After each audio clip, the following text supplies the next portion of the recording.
Certificate demand and related concept में पढ़ने वाले हैं full employment and involuntary unemployment के बारे में। तो सबसे पहले हम एम्प्लॉयमेंट के बारे में पढ़ते हैं कि होता क्या है। देखो, इस समय पर अगर अनएम्प्लॉयमेंट की मैं बात करूंगी तो आपके आसपास बहुत सारे लोग आपको अनएम्प्लॉयड दिख जाएंगे। क्यों?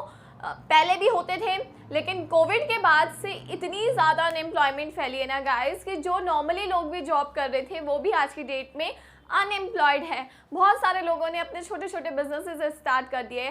जिनके पास कम पैसे था उन्होंने कम से स्टार्ट किया, जिनके पास ज़्यादा था उन्होंने ज़्यादा से। बट अनएम्प्लॉयमेंट बहुत ज़्यादा एक्सट्रीम स्टेज पर फैल चुकी है। आई होप कि हमारी गवर्नमेंट कुछ ना कुछ डिसीजन ज़रूर ले, क्योंकि मजाक से हट के it is a very critical situation कि भाई इतने लोग बेरोज़गार हैं। और सच में ये चीज़ पहले भी होती आ रही थी, बेरोज़गारी थी क्योंकि जॉब्स उसके अकॉर्डिंग नहीं होती थी उतनी। लेकिन अब तो ऐसा है कि भाई जो लोग पहले नॉर्मली जॉब कर रहे थे 20-20 साल से, उनकी भी नौकरियां चली गई हैं। So it's a very difficult situation. But हम पढ़ते हैं अपनी बुक के बारे में जो चीज़ आनी है गाइस। लेकिन अगेन मैं आप लोगों को एक चीज़ बोलूँगी कि अपने स्किल्स पर इतना मेहनत करिए, अपने स्किल अपनी नॉलेज पर इतनी मेहनत करिए कि अगर कभी जॉब चली भी जाती है ना तो आपको परेशान और हताश नहीं होना। आपके पास इतनी एबिलिटी होनी चाहिए कि आप उससे कॉप अप कर सके और आगे बढ़ सके। सो अब पढ़ाती हूँ गाइस। देखो, फुल एम्प्लॉयमेंट का मतलब क्या होता है। फुल एम्प्लॉयमेंट जैसा कि नाम है फुल, ठीक है, एम्प्लॉयमेंट। सो इसका मतलब है कि जितने लोग काम करना चाहते हैं, जो लोग काम करना चाहते हैं उनको काम मिल रहा है, that is the full employment. Those who are willing and able, यानी कि वो चाहते हैं, वो फिट है, वो कर भी सकते हैं। ऐसा नहीं है कि कई बार ऐसा होता है कि हम चाहते हैं but we are not able to do, ठीक है, हमारा चाहना तो बहुत कुछ हो जाता है बट हम नहीं कर सकते। सो यहाँ पर बात हो रही है हु आर विलिंग, जो चाहता है और फिजिकली फिट भी है कि वो उस काम को कर सकता है, ठीक है। So who are willing and able to do work at the existing wage rate, यानी कि अगर हमें बाहर से जितना पैसा मिल रहा है उस पर हम रेडी हैं काम करने को, and we are willing and we are able, और तो हमें जॉब मिल जाती है तो उसे हम क्या कहते हैं, फुल एम्प्लॉयमेंट।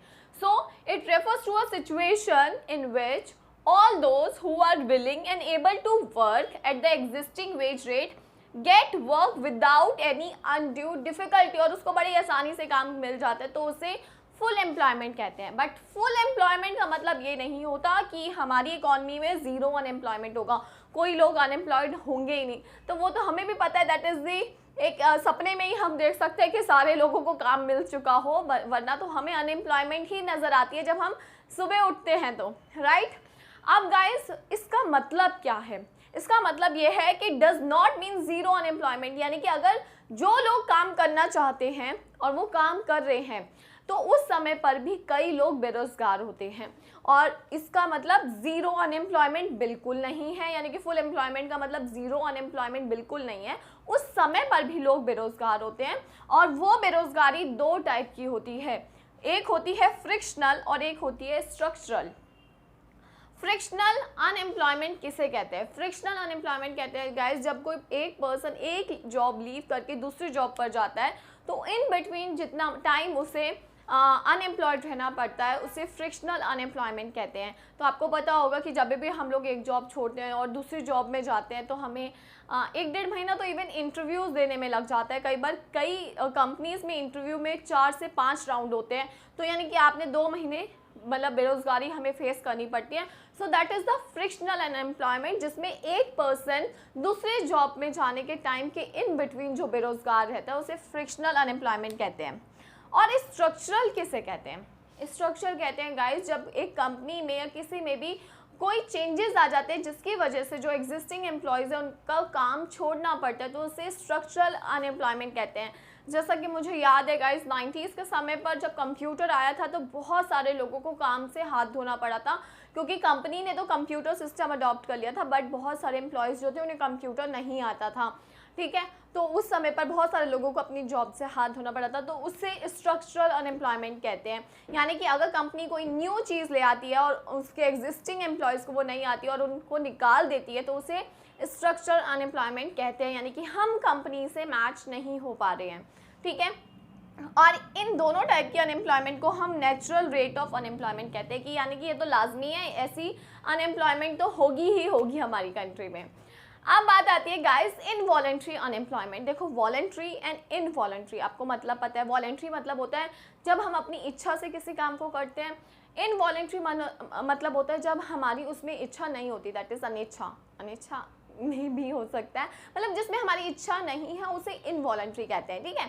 अब इनवॉलेंट्री अनएम्प्लॉयमेंट, अनएम्प्लॉयमेंट का मतलब ये है कि हमें काम नहीं मिल रहा, और इनवॉलेंट्री का मतलब ये है कि हम चाहते तो हैं बट हमें काम नहीं मिल रहा।